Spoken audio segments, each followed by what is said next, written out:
Mga kaidolo, mayroon na naman tayo, good morning no, mayroon na naman tayong bibigyan ng komento sa mga security guard na sobrang tapang.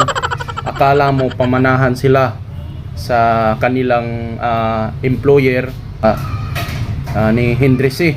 Ito is sa MUA Arena to mga kaidolo, sigurado ako sa MUA Arena to. So mayroon na naman tayong bibigyan ng komento bakit nagkaganito si Manong Guard. Siguro may problema ito sa financially o sa pamilya, hindi natin alam. Panoorin natin video mga kaidolo kung gaano talaga kalupit tong mga gwardiya na to, no? Yung gwardiya na to. Tara. Oh?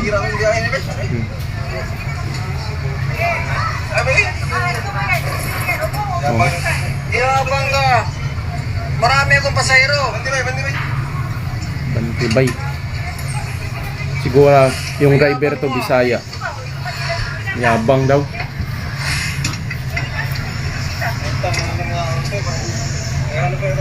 Sakit sa katawan ko.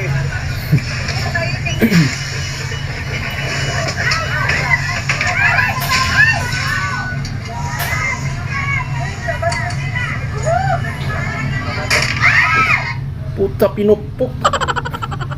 Lupit talaga nitong gwardiya na to ha. So buddy, kung sino ka man, siguro mayroon naman tayong problema, pero wag naman natin dalhin sa trabaho natin. Hindi ka naman pinapakain dyan siguro sa duty mo dahil payat ka na. So sa akin lang,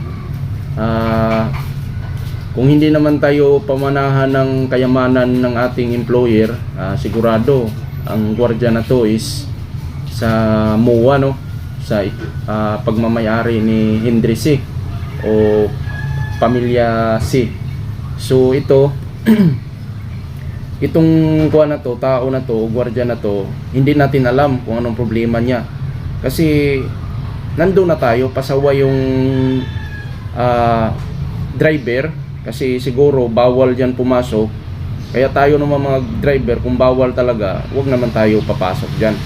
So sa akin bilang isang security guard, kung mainit siguro ulo nito ni Buddy, mainit siguro dahil nga pinukpok niya yung salamin ng isang bus, sa isang bus, no. So sa akin lang, bilang isang security guard, hindi ko yung gagawin mga kaidolo dahil nagtatrabaho lang ako. Once na matanggal ako dyan, wala na akong trabaho. Dapat yun yung isipin natin. Huwag naman natin pasubraan na ganon, pukpukin ng isang bus. Siguro ang bus na to mayaman pa namang mayari, sigurado may paglalagyan ka, pabayarin ka ng damage sa property niyan. Iwan ko lang kung makabayad ka, magkano lang sa sahod mo dyan, ilagay natin 800 plus o 900 o 1,000, o diba? Tapos may pamilya ka pa. Sus, ngayon ang kawawa yung pamilya mo. Ngayon ang matapang na tao hanggang doon lang yan sa una, pero once na magkaroon yan ng problema, manghingi na yan ng sorry, o diba, huli na ang lahat. Kaya yun yung dapat iisipin natin. Kahit may problema tayo, kausapin ang dapat natin yung driver kung bakit ka nandito, bakit ka dumaan, bawal yan, kakatukin, kausapin ng maayos. Kasi once na binangga ka dyan, sigurado may paglalagyan ka, kaso lang iniisip ng driver, nagtatrabaho din siya para sa pamilya niya.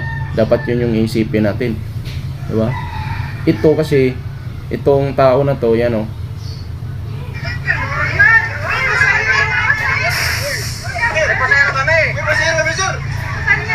ngayon maraming na trauma, magrereklamo lahat yung driver o kaya pasahero dyan na trauma sa ginawa mo 5-9. Ngayon may paglalagyan ka, dami mong kaso, di ba? Dapat iisipin natin ganung mga mindset. Hindi tayo gwardiya lang tayo ano bang kuha natin, agency tayo, di ba? Nandun na tayo, pasawa yung driver na yan dahil nga siguro sinabihan niya bawal dumaan, pero wag naman natin pukpukin yung salamin. May paglalagyan ka talaga nito. Iwan ko lang kung kasi sa bilang isang gwardiya, no, 100, 1,000 na kabutihan gagawin mo. Once na magkamali ka ng isa, wala na yan, tanggal ka sa serbisyo mo. Hindi ka naman sundalo, hindi ka naman pulis.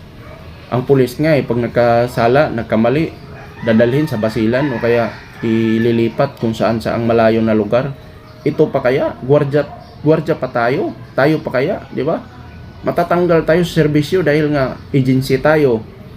Ngayon, si Hendris hindi papayag yan na masira yung kuwan niya, yung ganon na sigurado yan dumating na to sa may-ari ng MUA na ganon yung ginawa mo dahil nakakalat na tong video mo.